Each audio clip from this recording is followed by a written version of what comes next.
आज की इस वीडियो में हम बात करने वाले हैं पीरियड्स में खून के थक्के आना क्या होता है, पीरियड्स में खून के थक्के आने के लक्षण क्या है, पीरियड्स में खून के थक्के आने का कारण क्या है, पीरियड्स में खून के थक्के आने की समस्या की जांच कैसे की जाती है, पीरियड्स में खून के थक्के आने का इलाज कैसे किया जाता है। तो चलिए दोस्तों स्टार्ट करते हैं। मैं हूं डॉक्टर पठान और मेरे इस YouTube चैनल में आपका बहुत बहुत स्वागत है। पीरियड्स ए नेचुरल है, ये कोई समस्या या बीमारी नहीं है, लेकिन इसमें थोड़ी सी असामान्यता यानी कि एबनॉर्मलिटी परेशानी का सबब बन जाती है। नॉर्मल ब्लीडिंग, कम दर्द, 3 से 5 दिन का ब्लीडिंग सामान्य पीरियड्स के लक्षण है। अब अगर पीरियड्स में खून के थक्के यानी कि ब्लड क्लॉट्स आने लगे तो लाजिम है कि कोई भी महिला तो डरेगी, लेकिन पीरियड्स में खून के थक्के आना सामान्य होता है, इससे कोई दिक्कत नहीं होती है। बात करते हैं पीरियड्स में खून के थक्के आने के लक्षण के बारे में। Symptoms of blood clots in period. Periods में खून के थक्के अगर छोटे हैं और कभी कभी ही पीरियड्स में इसका सामना करना पड़ता है तो यह सामान्य है, ये चिंता का विषय नहीं है। अगर हर महीने पीरियड्स में नियमित रूप से खून के थक्के आए तब डॉक्टर की सलाह लेना ज़रूरी होता है।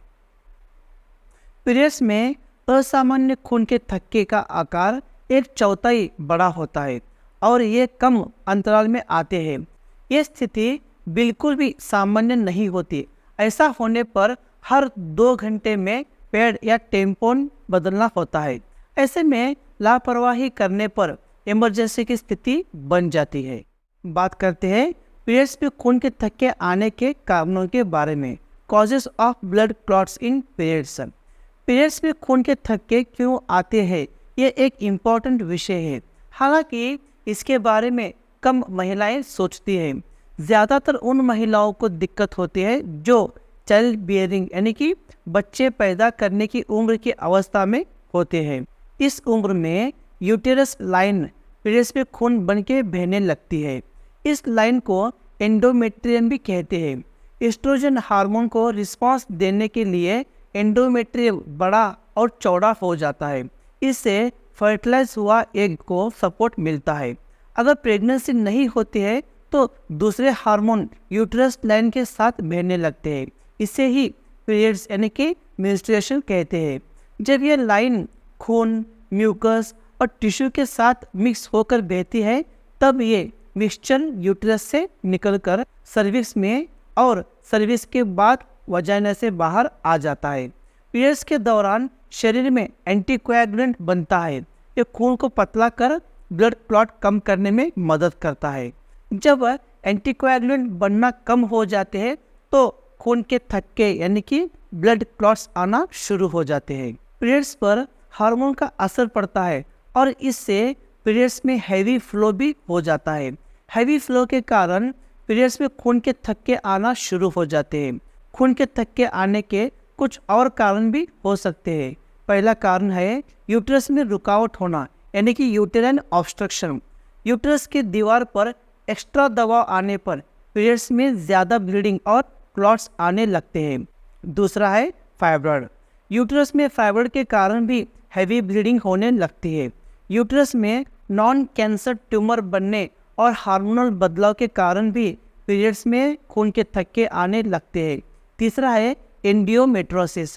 इनमें यूटेरस की लाइन यूटेरस के बाहर बढ़ने लगती है। इससे भी पीरियड्स में ब्लड क्लॉट्स आने लगते हैं। चौथा है एडेनोमायोसिस। यूटेरस लाइन जब यूटेरस में ही हद से ज़्यादा बढ़ने लगती है तब भी पीरियड्स के समय खून के थक्के आने लग जाते हैं। पांचवा है हार्मोनल इम्बैलेंस। एस्ट्रोजन और प्रोजेस्टेरॉन हार्मोन का बैलेंस बिगड़ने से यूटेरस लाइन आकार में चौड़ी होने लगती है, जिससे बहुत ज़्यादा ब्लीडिंग होने लगती है और साथ ही खून के थक्के यानी कि ब्लड क्लॉट्स भी आने लगते हैं। 6 है मिसकैरेज।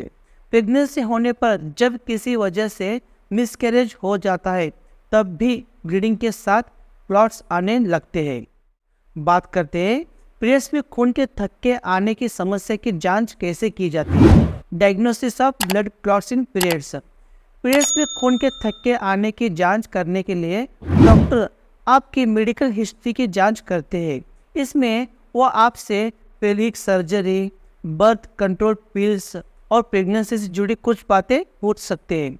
इसके साथ ही ज़रूरत पड़ने पर इमेजिंग टेस्ट, MRI, अल्ट्रासाउंड भी किया जा सकता है। बात करते हैं पीरियड्स में खून के थक्के आने का इलाज कैसे किया जाता है। Treatment of blood clots in periods. Periods में खून के थक्के को रोकने के लिए हैवी ब्लीडिंग कम करने की तरफ ध्यान दिया जाता है। पहला ट्रीटमेंट है हार्मोनल थेरेपी।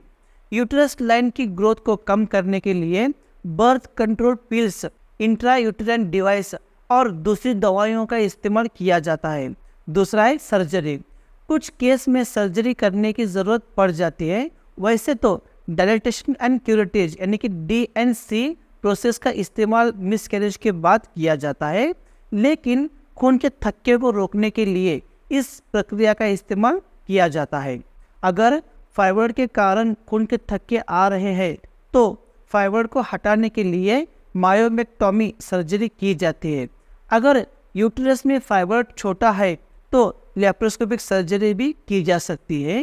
कभी कभी फाइब्रॉइड को हटाने के लिए हिस्टेरेक्टोमी भी करना पड़ सकता है। इसमें पूरे यूट्रस को निकाल दिया जाता है। उम्मीद है कि ये इन्फॉर्मेशन आपको यूज़फुल लगी होगी। अगर ये इन्फॉर्मेशन आपको यूज़फुल लगी हो तो लाइक और शेयर ज़रूर करना और मेरे इस चैनल को सब्सक्राइब करना ना भूलिए। तो मिलते हैं मेरे नेक्स्ट वीडियो में, तब तक के लिए धन्यवाद।